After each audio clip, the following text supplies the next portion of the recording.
everyone, this is Nasia ma'am again. Today I'm going to explain you the new chapter in the class 10 और chapter का नाम है heritage of India. Okay, ये SS में है, class 10th में है. बहुत इंटरेस्टिंग चैप्टर है. इसमें कुछ मैं बहुत इंपॉर्टेंट टॉपिक्स कराने जा रही हूँ. But before we get started, please smash the like button, hit subscribe. You are watching on MSK learning shorts, MSK education centre on play store. Let's begin. So our first question is culture.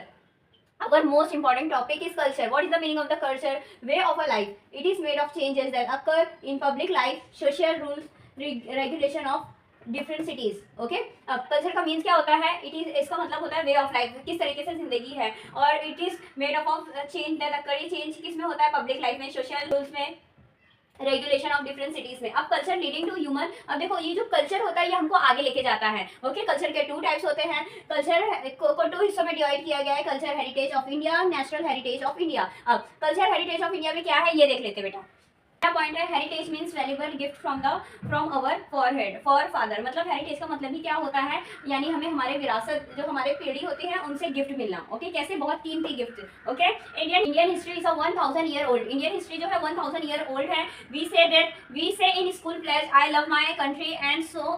हमारे यहाँ जो pledge होता है उसमें हम बोलते हैं आई love my country and I am proud of it is rich and varied heritage. Okay बेटा, इतना आएगा तो इसको हम अगर ये आएगा तो इसको आप अपनी ओन लैंग्वेज में लिखना है. जिस तरीके से मैंने एक्सप्लेन करा है उस तरीके से लिखना है. डेफिनेटली आपको full out of full marks मिलेंगे. अब नेशनल हेरिटेज ऑफ इंडिया में क्या है? The result of close relationship between nature, environment and his human life is a natural heritage. अब इसमें क्या है बेटा? Result of close relationship between किसके? नेचर, एनवायरनमेंट और ह्यूमन लाइफ के बारे में. It is a unique and varied. It is include landscape, rivers, vegetation, wild life, seas, flowers. Okay बेटा, लैंडस्केप में क्या है? फर्स्ट है लैंडस्केप. लैंडस्केप में क्या? It is form generally different shape of a land. ये कैसे फॉर्म होता है? डिफरेंट शेप ऑफ लैंड से फॉर्म होता है. Okay, example Himalaya.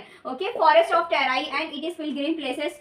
For example Amarnath, Badrinath, Kedarnath and like Nana Devi are in the Himalayas. Okay, ये सब कहाँ है? हिमालयस में है. Since ancient time Himalayas has the greatest important. काफी पुराने टाइम से हिमालय को बहुत ज्यादा इंपॉर्टेंट दी जा रही है. अब सेकंड क्या है बेटा? रिवर. ये इंपॉर्टेंट है. हाँ बेटा, river it is a natural way. ये नेचुरल वे है. As we all know that Indian culture has flourish on the river of bank of Indus and Ravi. अब as we all know that second point also the river like Ganga, Yamuna, Indus, Saraswati, Godavari and Krishna has the profoundly people of India. Okay, river like Ganga, Yamuna, Indus, Saraswati, Godavari, Krishna, ये सब क्या है बेटा? हमारे India में पाई जाती है. Rivers are the source of अब रिवर का यूज कहाँ होता है बेटा? ड्रिंकिंग में होता है, ड्रिंकिंग ऑफ वाटर में होता है, इरिगेशन में होता है, इलेक्ट्रिसिटी में होता है. बेसिक जो हमारे वर्क होते हैं उसमें भी बहुत होता है. ओके बेटा, अब उसके बाद आता है vegetation. People of India are environment lovers. Ancient time जो हमारे इंडिया के पीपल हैं वो, उनको काफी नेचर से प्यार है. Okay, it is love affection toward. ये एक लव होता है, अफेक्शन होता है किसकी तरफ? फ्लावर की तरफ, शब की तरफ, प्लांट्स की तरफ. Human and birds are dependent on the tree for their food. अब देखिए, ह्यूमन, एनिमल्स, बर्ड्स, ये सब किसके ऊपर डिपेंड होते हैं? फूड के ऊपर डिपेंड होते हैं. ओके बेटा, banyan, peepal and basils are the worship in India. ये तीन के ऊपर, ये तीन की लोग वर्कशिप करते हैं. उसके बाद आता है wild life. India is a natural lover since ancient time. पुराने जमाने से इंडिया की जो नेचर है उसको काफी प्यार किया जा रहा है. मतलब काफी एक लव अफेक्शन जैसा फीलिंग है. It is a country with animal lover culture. As we all know that tiger, lion, elephant, foxes, bear like found and scene.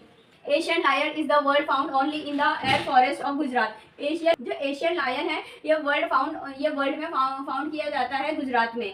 Other national currency is highly value by having the figure of 4 lions, horse, elephant, bull. Okay बेटा, lion, horse, elephant, bulls. Okay, अब second क्या है बेटा? Cultural heritage of India. India has gifted to world diverse and rich heritage. अब देखिए, India has gifted to world diverse and rich heritage. Cultural heritage is a man made heritage. जो cultural heritage है वो किससे बना है? Man made से. What ever is receive और created by human with his tact, wisdom and skill called cultural heritage. जो भी हमको मिल रहा है या इंसान बना रहा है अपने दिमाग से, अपने जहन से, उसको क्या कहते हैं? कल्चरल हेरिटेज कहते हैं. Starting from Aryan, Huns, Persians, Turks, Arab, Mughal, etc. came to India. The art of architecture and the sculpture are 5000 year old. कितने पुराना है ये बेटा? 5000 year old है. The remains of the Indus Valley civilization evidence of this.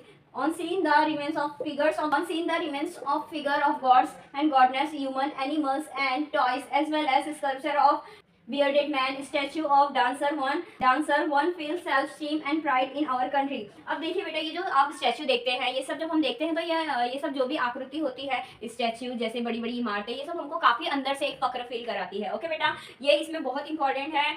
और ये वाला भी इंपॉर्टेंट है। और ये चार ये एकदम इजी पॉइंट मैंने लिखे हैं, ये पॉइंट्स लर्न कर लेना तो डेफिनेटली आप अगर इससे रिलेटेड क्वेश्चन आएगा तो आप अटेंड कर लेंगे। ओके बेटा। अब इसके बाद जो टॉपिक कराने जा रही हूँ वो बहुत ज़्यादा सिग्निफिकेंट है, कल्चरल हेरिटेज ऑफ गुजरात। इसमें क्या है, the places having cultural legendary and archaeological are important in Lothal, Dholavira etcetera. Second point क्या है, the places of pilgrims are victory tour of Vadnagar stone inscription of King Ashoka at Junagadh Sun Temple, Gate of Champaner, Jama Masjid of Ahmedabad, Jhulta Minara, Sidi Sayyadi Jari, Raj Mahal of Vadodara, etc. Places having religious importance of Dwarika Temple of Dwarika and Negritos. इसमें Negritos को क्या कहते हैं, Hapsi people भी कहते हैं. Some historian believe that Negros the most ancient inheritance of India. Okay. Second क्या है, ये came from Africa via Baluchistan to India. Okay, Africa से बलूचिस्तान फिर इंडिया, ऐसे ये आए थे। ये ब्लैक कलर में थे, इनकी हाइट 4 से 5 फीट थी, इनके बाल करली थे। ओके बेटा। फिर इसके बाद आता है ऑस्ट्रोलॉइड, जिसको क्या कहते हैं, निशार्ड पीपल। ये came from south east Asia. ये कैसे थे, स्किन में ब्लैक थे और इनके जो हेड थे वो काफ़ी चौड़े थे। इनकी नोज कैसी थी, फ्लैट थी और ये काफ़ी शॉर्ट थे हाइट में। दे मेड क्ले, ये क्या बनाते थे, clay utensil, war cotton clothes. They had great religious belief, इनको भगवान में काफी बिलीव था। इसके बाद आते हैं द्राविडियन, ये काफी इंपॉर्टेंट है। It is considered to creature of Sindhu valley civilization of Mohenjodaro. Second क्या है, direct descent of stones are culture. Third क्या है, the tribes which comes from not survive with their language and cultural features are called द्राविडियंस।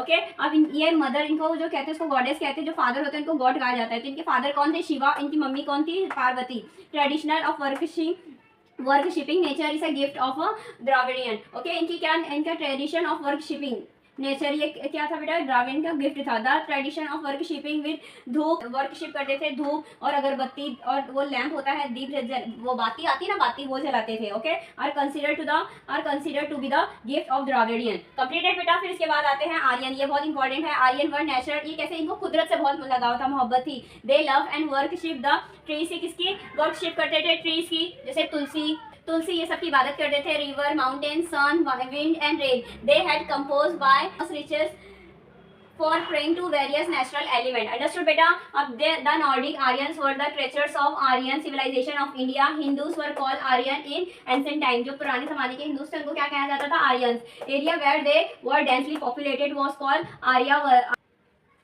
As 7 rivers were flowing over there, the region was named as Saptu-Sindha.